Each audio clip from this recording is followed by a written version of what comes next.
Почитувани пратеници, прво една забелешка надвор од оваа тема, ако ми дозволите. Рековте дека за првата точка анкетна комисија за скандалот на онкологија кога ќе се создадат услови. Но услови се создадени, председателката на комисијата за избор и именување е тука, пратениците се тука и ние би требало, ако оваа точка навистина ни е приоритет, уште сега да имаме седница на комисијата за избор и именување, да имаме координација, да избереме членови и председател и заменик председател на таа анкетна комисија, за да можеме подитно да работиме, бидејќи ова е прашање од врвен приоритет на јавноста. Еве гледаме, сега примивме пораки дека Комисијата за европски прашања веќе закажала седница за одредена точка од дневниот ред. И таа точка не е поитна од точката за скандалот на онкологија и сметам дека треба да се коригирате вие и во рамките на вашите надлежности да дадете задолжение на надлежните работни тела да се свика, да закажат седница и да може да ја основаме оваа комисија, за да не биде вашето гласање за анкетната комисија само некаква фасада позади која нема содржински интерес ова прашање да се разреши и да се утврди политичката одговорност. Втората работа што сакам да ја споменам по однос на ова прашање поврзано со ОТА, сметам дека е крајно неодговорно од владеачкото мнозинство што толку многу се касни со овој оглас и со расправата за нов директор на агенцијата ОТА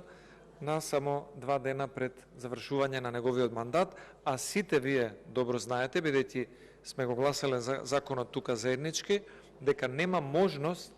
директорот после завршувањето на мандатот ниту еден ден нема можност да биде вршител на должност или да обавува било какви активности како директор. Не може да дава задачи, наредби, задолженија, не може да потпише ниту плата за вработените во ОТА. Веројатно, ова е дел од внатре коалициската, би рекол, фрагментација или недоразбирање кои што ги имаат коалиционите партнери за тоа кој досега бил директор на ОТА и кој во иднина треба да биде. Но таквите недоразбирања внатре во владачката коалиција не треба да се оправдание за едно обезглавување кое што веројатно ќе ни се случи на ова оперативно-техничка агенција. А за досегашниот директор, како едно решение кое што би рекол дека не ги оправда очекувањата ни на безбедносната фела, ниту пак на собранието, имам да кажам само една работа, а тоа е кога имавме посета надзорна посета во Агенцијата за разузнавање. Ние поставивме едно прашање, дали е точно дека директорот на ОТА имал средба со директор на безбедносна агенција од странска соседна држава. Ако го прочитате добро законот за оперативно-техничката агенција, ќе видите дека директорот на ОТА нема такви овластувања. Директорот на агенцијата за разузнавање има такви овластувања и може тоа да го прави и треба да го прави за да се разменуваат одредени информации во интерес на безбедноста во Македонија и во регионот.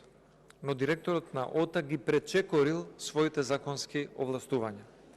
Зошто и како тоа го направил, ќе треба тој, се надевам, пред ова собрание да одговори за тоа што го прекршил законот според кој што бил избран на чело на оваа агенција, а во меѓувреме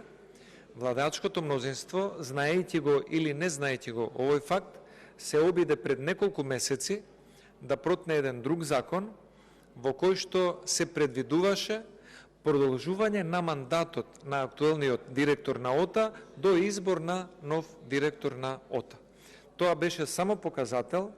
дека кај владачкото мнозинство има сериозни недоразбирања кој да ја води оваа агенција